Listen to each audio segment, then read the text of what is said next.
What are some of the unique challenges you've faced while working in regional and remote schools, and how did you overcome them? You've touched on this a little. We'll see how we go. I can just quickly jump in again. I guess one of the obvious things about relocating, practical life, um, lifey things like finding where to live, making a new community, those sorts of things are always going to be in play when you move to a new place. And yeah, so I guess you're sort of, in addition to being part of a really rigorous program and with a really heavy workload, you're having to do some of the life basics from scratch a little bit. So that's going to be a little bit of a challenge. But it's sort of offset by, in my case, the wonderful adventure of it, being somewhere in a totally new context and not knowing, feeling like you're in a completely new environment and being kind of excited by that. Yeah, they sort of go hand in hand. So you can't have one without the other, I guess.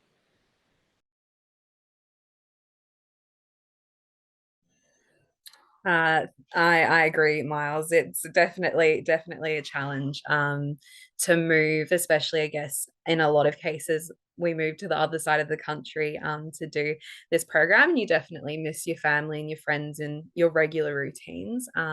That's definitely quite a big adjustment. But I think also just actively trying to build your new community. I know for me personally, moving from metropolitan Brisbane to a really small regional school was an adjustment because you know, don't think I ever really interacted with any sort of small town setting. And I think at times that was quite hard to break into because they're not used to new faces coming through very often. And it definitely takes some time to build that up. But I think by putting in a bit of patience and time and effort and realizing that it's just another type of trust building process, definitely feel like it eventually pays off. I think I definitely felt towards the end of my first year that the students probably never remembered a time when I wasn't there.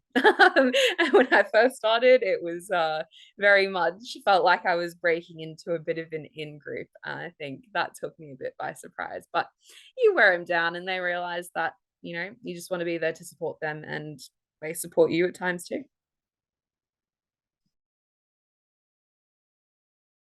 Um, right. So for me, I think that what unique challenges that obviously we all are here. We have our university degrees. We have our life experience. But the main challenge I faced was that, like as I said, like the regional areas, like you go into a whole entire new world. Um, And that was also like that was the best part, but it's also the most challenging part for those that whole entire new world is sometimes the kids so all the thing that they know. Um, and that's the challenge to when you get to the low socioeconomic schools, some kids like they can only understand see like one environment and they can't imagine themselves out of it or they can't see past that. So I felt that was the change. Like, so some kids were like, I don't need to do an education. My parents sit and play PlayStation all day because they're on Centrelink and they get Centrelink payments. Um, and that's what they see their future as. And that's what they see is what they kind of expect for themselves. So the fantastic thing about TFA is that everyone comes in there with life experience, and everyone comes, like, you generally from a different area, and you end up just sharing so much about your life and your experiences with these children, to show them what is possible. And because you have to do that, your relationships with them are so much better, and they're so much like deeper than you like if you like were teaching kids that didn't that understood what was out there in the world. So like it is a challenge to kind of expand their worldview. But it's also it leads to a really better teaching because of it.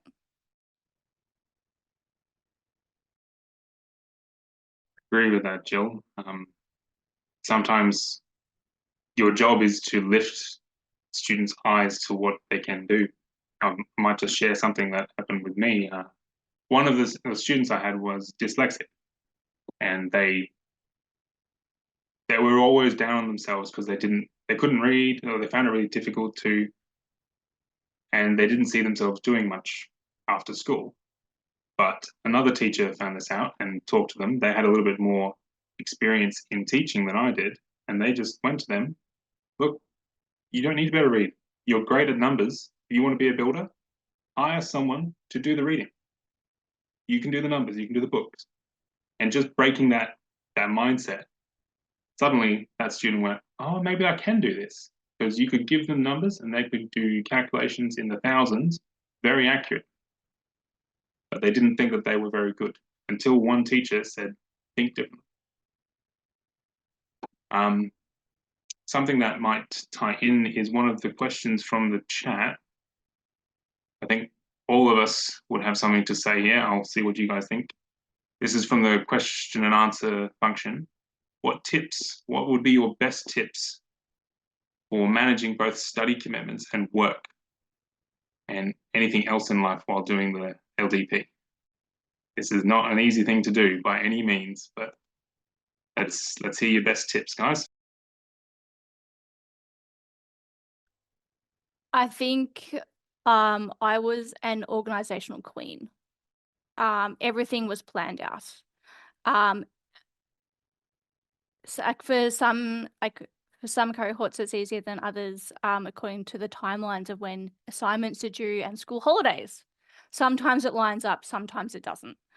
But it is like the best. You just have to be so organized, have your calendars out in front of you. Everything is calendar based, all your assignments, and you have to just set small micro goals for yourself throughout the whole entire. And obviously this is a teaching method. I'm sure you guys are smiling about this, but you chunk your learning and what you have to do, and plan it out in small sections, but it is meticulously planned. So I'm sort of like the opposite of Jill and a bit in awe of what she just said. So I guess maybe the best thing about Teach for Australia is you get to be in the same space as people like Jill and learn off her about chunking and using calendars and all of that. What she just said, it's just like you kind of like you vicariously just like really organized people like that. Just I love that. Yeah, you kind of learn from your colleagues and your peers in your cohort. I think definitely to add on to that, absolutely, I'm not an organization human either, and it does make it a bit of a challenge. But I think remembering to lean into supports along the way was a big thing for me. I think sometimes you get bogged down in how intense the workload can be, and just knowing that there are people there who are either going through it or that can support you or answer your questions or even support you through extensions and all of life spanners, definitely makes a difference. And I'm going to stick to the one thing. Find one thing that brings you a little bit of joy and don't let go of it through the program. Because I think, when things get very busy, we kind of forget that and then we get completely bogged down. And I know I lose motivation and traction. So definitely keep the one thing that fills your bucket and manage it just a little bit. Yeah, the paid study day, you can get it a full day off or sometimes a part day off, depending on the needs, but it's very much worth it. I don't know if I'm in the organized boat or the disorganized boat. Sometimes it's one, sometimes it's the other, depending on the needs. Yeah. One of the things that's coming up in the chat is actually what motivated each of us to join TFA and what did we consider before we chose to apply. Give you guys a little break. I'll do my thinking on that. I chose to do TFA because I think learning is important. That might seem like a bit of a cop-out, but that's what I believe. And I had done some tutoring beforehand, before joining TFA, and I could see that students didn't see that in themselves. And I wanted to see if I could help more than just one student at a time, and see if I could get that light lit in their eyes of, I can do that. I don't know this now, but I can learn how to do it. And that's why I'm doing TFA and still helping out with it. Yes, absolutely. Agreed on that one, Jonathan. I definitely feel like um, I joined or was motivated to join because I definitely feel kids are a much more moldable mind, and I liked the idea of impacting um, learning early on in life, because I think in my previous job I did a lot of training and I really enjoyed the training aspect. But I always wondered if teaching a younger mind would be a little bit more malleable. And in a lot of regards, it can be. But I also think it definitely has way more impact for me, anyways, working with kids and teaching, because I really appreciate how they always show up and how easily kids reset. And yeah, I just think it's nice having that daily touch point and being a consistent piece in their lives. So definitely not missing my previous career path, that's for sure.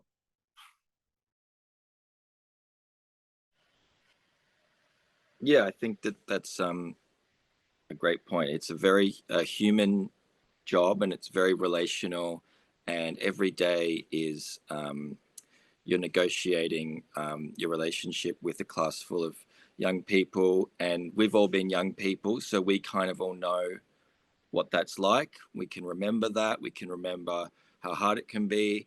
And I suppose, yeah, I saw teaching as an opportunity to have an impact there where I felt like I could. And now having done it, I feel like, yeah, that was pretty much right. Like I was that instinct that I had to consider that maybe that would be something that would fulfill me and also be useful for other people was correct. And I think that all teachers would say that probably, that there's really hard bits, but yeah, it's incredibly fulfilling, can be really fun. Yeah.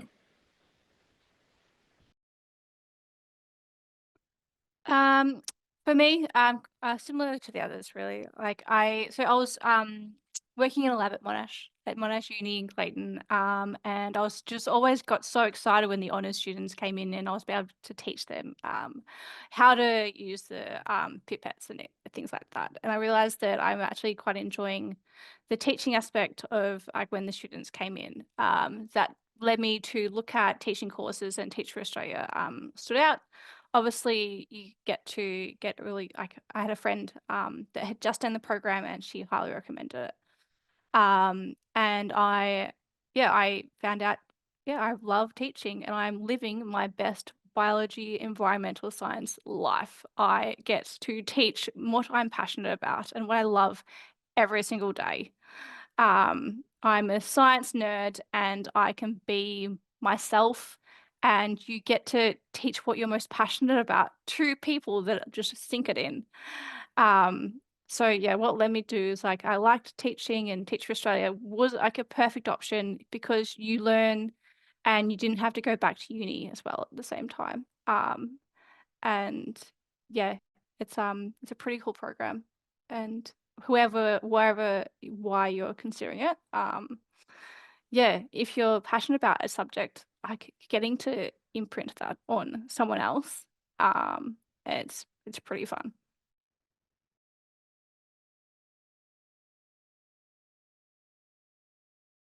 Okay, I can see in the chat and in the Q&A that a few people are asking about, do we have any fears when changing career or trying to go from uni straight into TFA?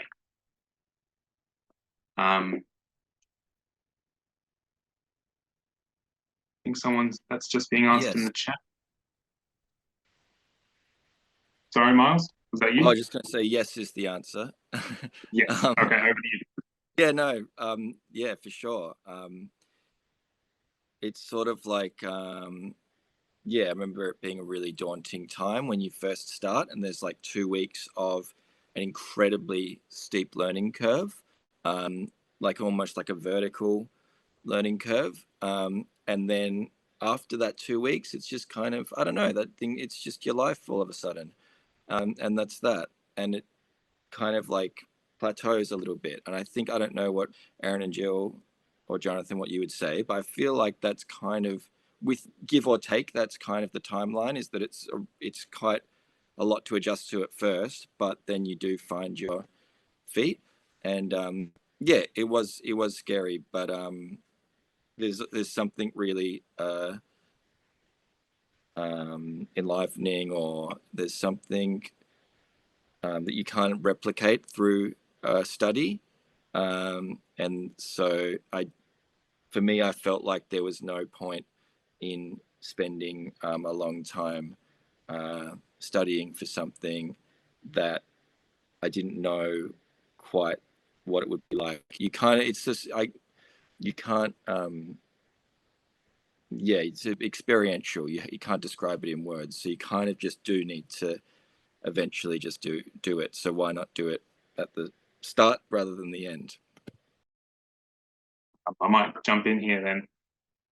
What we're talking about is kind of touching on a few different things people are asking about, because in the chat you guys might be able to see as well, they're asking about how TFA is different to other master's programs. And I think you're hitting that right on the head there, Miles, of studying how to teach is one thing, actually teaching is completely different. I think we'd all agree that the amount of learning that we got through studying how to teach and actually implementing how to teach is almost even, if not, you learn more by trying and trying to teach. And you won't always get it right. You seldom do, but you get better and better. I'd like to wrap into this question how we felt supported from this. So we actually have a few different areas of support. You get support from the school you're placed at. So there's a dedicated teacher who is set up to look after you, and they have a paid time allotment to be your mentor in school. And you also have someone who is part of the university Teach for Australia works with, who helps you with your academic work if you need it. Even if it's, hey, I need to do some stuff this week, I'm not going to make the deadline, can we organize an extension? The person who works with the university can handle that, or at least send you in the right direction. And the other person is someone who works for TFA. They're the person you can talk to at any time, pretty much any time, and they know what you're going through, and you can vent to them, you can ask for help, they can help you figure out and find resources. So you have a lot of support around you learning how to teach, and not just the basics, but how to teach properly. The kind of, Miles, were you talking about the steep learning curve, like right at the start, right at the very start? Yeah. We do an intensive where everyone learns the basic theory of how do you set up a lesson. And it's a lot to get your head around to start with. But then you get a lot of time to implement that and try things. I think TFA does a good job of trying to give us the basics and then letting us try to learn to use the basics. I might hand off to you, Jill and Aaron. I think, Miles, if you want to jump in more there, go for it. But I'd like to hear from you guys. Yeah, there's I'm trying to like maintain my chain of thought with a lot to unpack there. But I'll keep it reasonably brief. Like for starters, like definitely there was like imposter syndrome. Like, oh, like what am I doing here? Like as an introvert, I wasn't the one to say hip hip when the sing the birthday song, but student's birthday comes up, you're the one that sings hip hip because you're the teacher. So like it's obviously just a change in like your like mindset to be the leader, and obviously I was so scared that the students would just up and walk out and not do what I said, but they do what I said. They do what you say, and they listen to you. So in that way, like you definitely can have fears about being a teacher or going into a new area with like potentially some rowdy kids, but in the end it really works out. And it really worked out because I was part of the Teach for Australia program, because of the support. I had a tough class.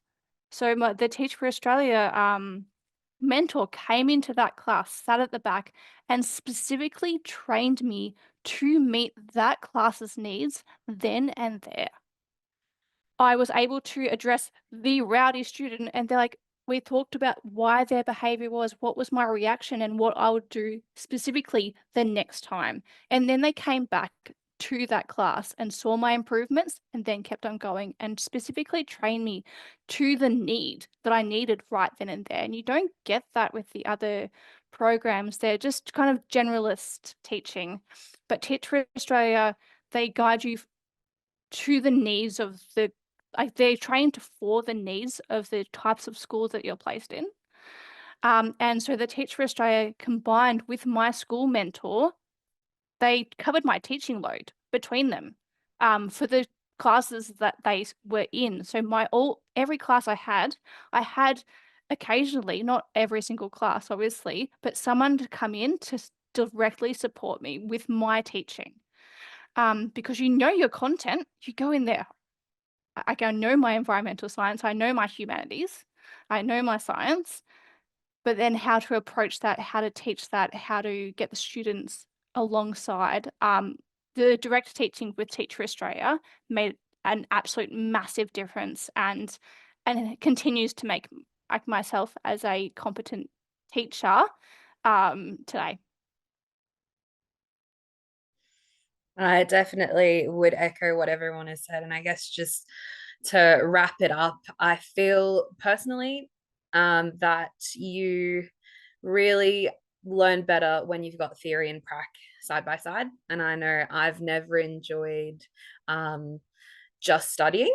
I liked working alongside as well. And I think it's nice to quite literally put into practice what you're learning along the way. And I mean, getting paid for it's pretty cool too.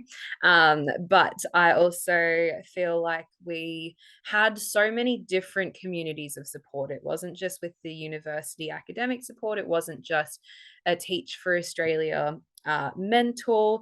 It wasn't just our in-school mentor. We also had, for example, I believe Jonathan and I were in the same online home group when we started our program. We had that online home group for support. We also have the people that you're placed in the same state with. You meet up at least every 3 to 6 months, whether it's a social meetup, whether it's a learning check-in. So you either have people there side by side suffering with you to talk things through and to let you know you're not alone and you'll get through it, but you also have people to support you from every aspect. I don't think you would get that through a regular master's. You wouldn't have so many connections and you wouldn't have so much practical experience by the time you finish your master's degree. I'll quickly add to that. Sorry, Jonathan. We also in addition to the support from your colleagues, we had a Google Drive with every humanities teacher had access to and all their resources that they would share. We also have a Teach for Australia science teacher group that you'd join. Like I was the science teachers provide you say one thing that you're teaching and you don't have a recess for, you have hundreds of teachers from Teach for Australia from every year, every cohort being like, oh, I did this, I did that. Like the alumni support is absolutely fantastic. Thank you, everyone. I'm just now combing through the question and answer and chat. If you guys have a question that you've put up before, I'm trying to answer them. If I miss yours, please put it up in the question and answer function. That's easiest for me to keep track of so that I don't miss any of them. Some of you have asked, can you apply if you're got permanent residency? That's a technical question I think you'd have to talk about with a recruiter. I'm not sure we would be able to help you with that one tonight. One we can answer quickly is, what were your class sizes? I've had between My school is quite small, so we have about 80 students at our school. So my class sizes vary between 1 for a year 11, 12 class and 15 or 18, 20 for a junior year class. What have you guys got? Mine were very similar to Metro, quite a big school. It was a school of about 1,200 when I went, when I was teaching there in regional. So yeah, my class sizes were the same as Metro's, 225 usually.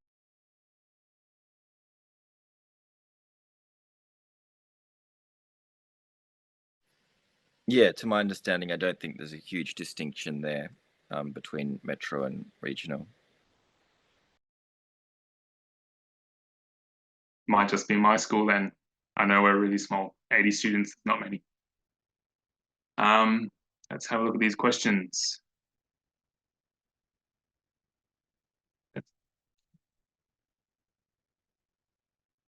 All right, this might be a challenging one for us. What would be an example of one of our most demanding days during the LDP? So I think that's combining what we do for work and what we do for study.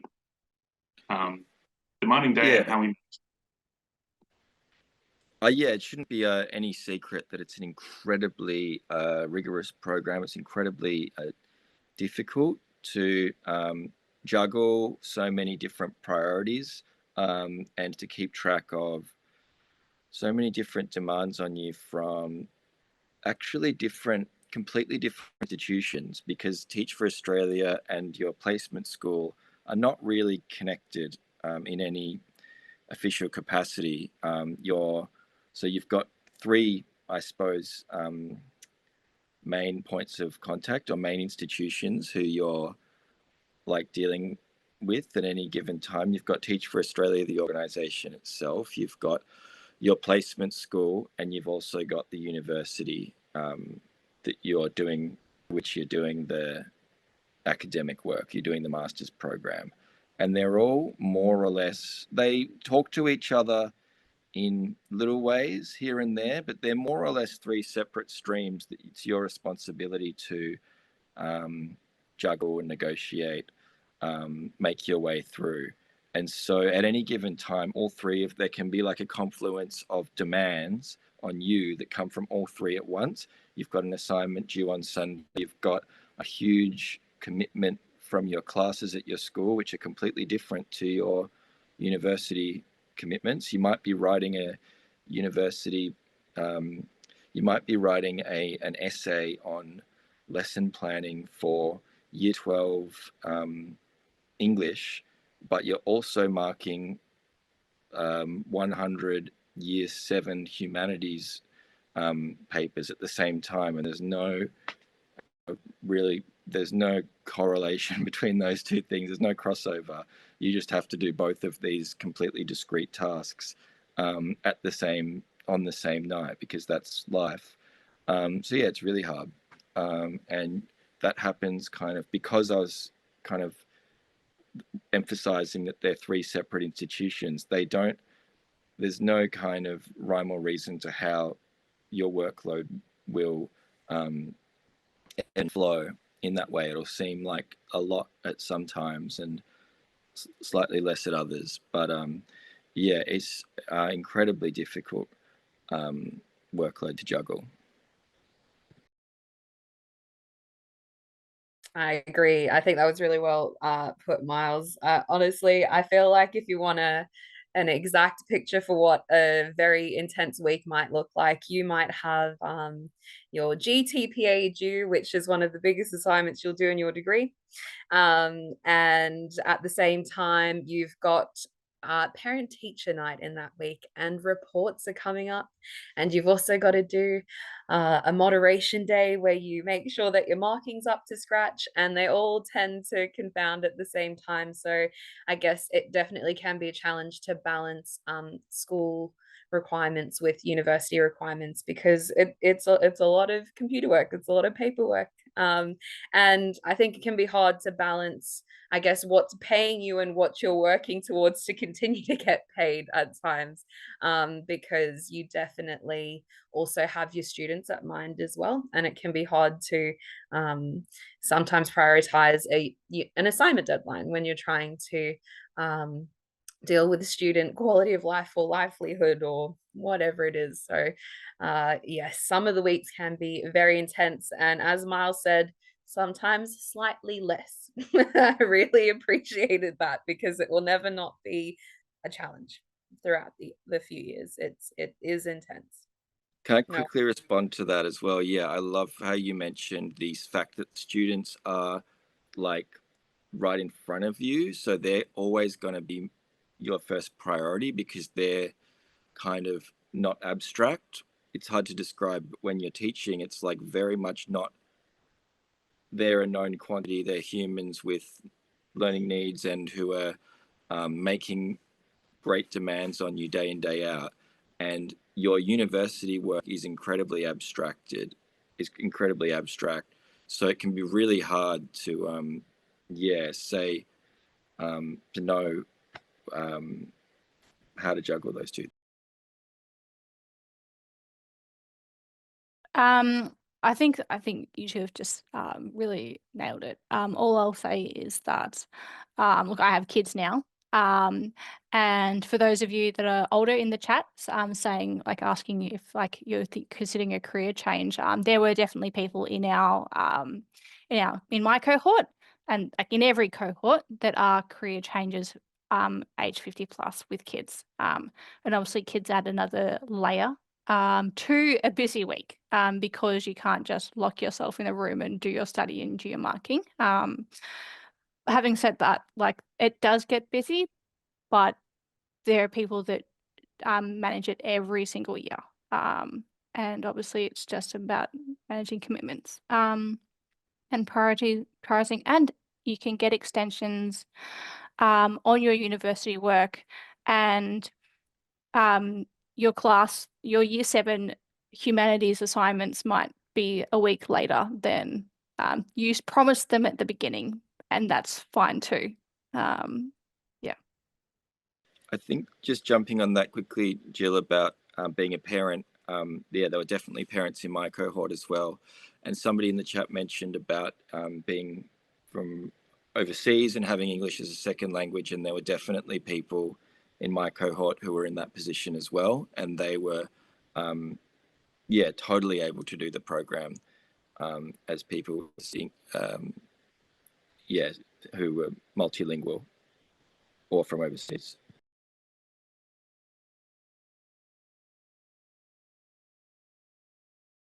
Can I just ask, as people who have gone through the LDP and have had to deal with the pressures from both university and school, if it's okay to share, what's the thing you kept, like there's one thing TFA asks us to think of each week that fills our bucket, as you were saying. What was that thing? For me, I would try to always remember to go for a run, even when I didn't want to, because I knew it was good for me. Even when I was grumpy, I didn't want to do it because the weather was rubbish, but it helped. It always helped. What were your things?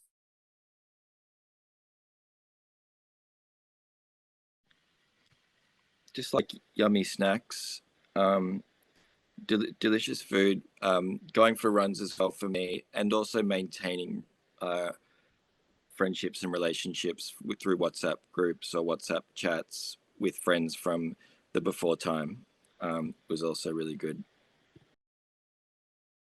For me, it was, I went for massages once a week. I found a massage shop that was good, and it was my de-stress. It was my me time. And I was able to zen out, and then I was fully recovered by doing that. It was, just something simple as that. It was just 1 hour a week, and it got me back on track. Absolutely. Also a foodie here. I got back into cooking because in my previous career, I was quite tired and worked like really, really long weeks. And also when I moved to Tasmania, there was not so many takeout options. So I got back into cooking, which I definitely used to enjoy. And I picked up walking as a habit. There are beautiful places to walk here in Tasmania. And decided it was a good way to check places out. And of course, maybe a little bit of binge watching, just the occasional indulgence because you do like the time. But there's always time for a guilty episode here and there.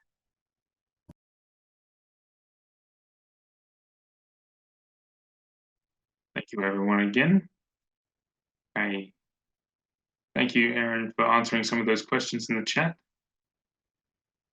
Now, just trying to check everyone's questions.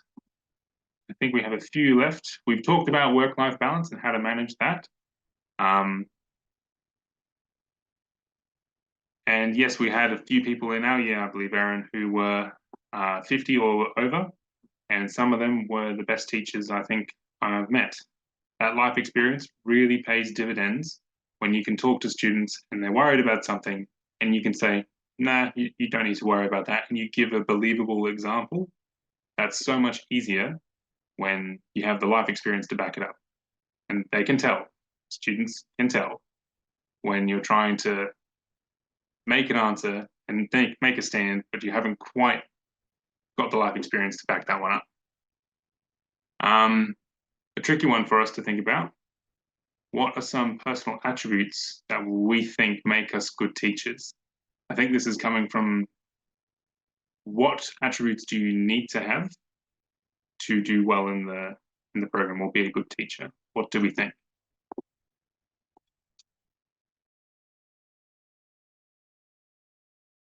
Maybe. Oh, sorry, Miles.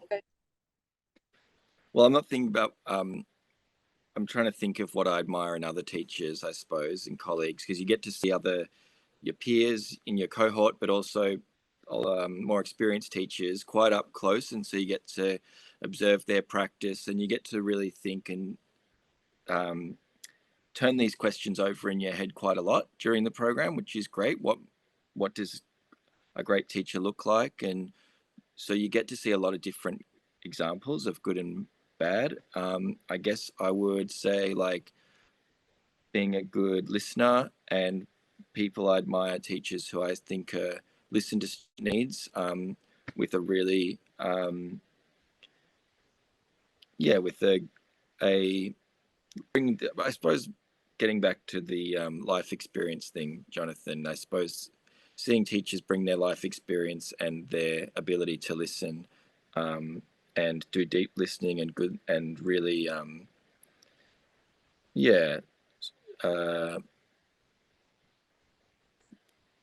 I suppose intuitively or not so intuitively, but through their experience, knowing what students need at any given time.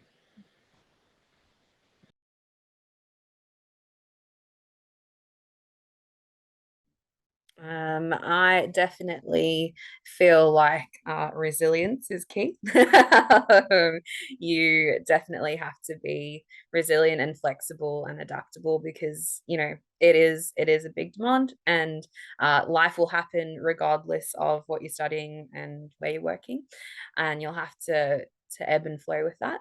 I definitely also think that there's a huge relationship aspect to it. So, I hope you enjoy talking to people because it's a big part of the job, and definitely integral focus to understand how to communicate with people and how to be flexible in adjusting your communication, because there is a large variety of kids you'll work with and a large variety of adults you'll work with as well.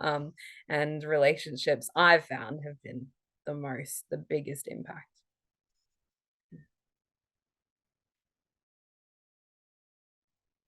Yeah, I think you two nailed it on the head. I was also going to say resilience. Sometimes you can just have a horrible lesson and you're like, oh my God, what is this? And you'll soon, if you join the program, you'll soon learn about unconditional positive regard, whether that's towards yourself or towards students.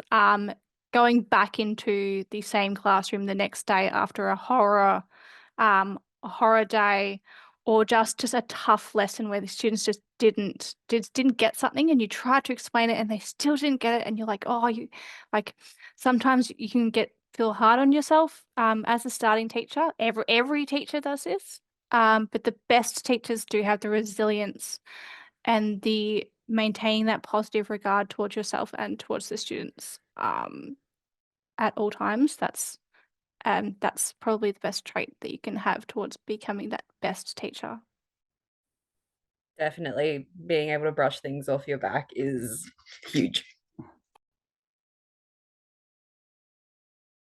That resilience, I think that I agree. It's the biggest thing, and it's a bit of a learned skill. Definitely a learned skill. They talk about grit in teacher training, and they talk about developing a thick skin or an armor. And you do get that, but you don't have that at the start. Having a look through the last questions, we have time for probably one more question. I'm going to summarize a couple questions here. Final thoughts from our panelists. Given the workload from TFA over the 2-year course, was it worth it? For me, I would say yes. I'm just going to leave it at that for now.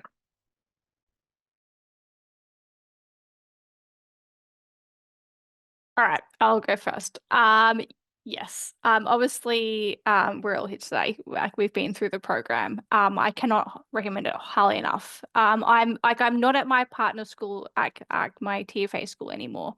I'm in Melbourne, and I use the exact same skills that Teach for Australia directly taught me to cater for the disadvantaged students, to cater for the students with additional needs.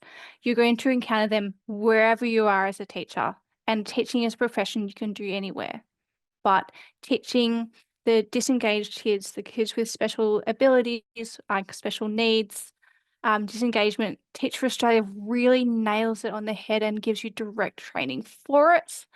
To be the best teacher you are in any setting. I cannot recommend it highly enough. I really feel that I'm the best teacher I can be, and because Teach for Australia provided the support, like, from the mentors, from the schools, elsewhere.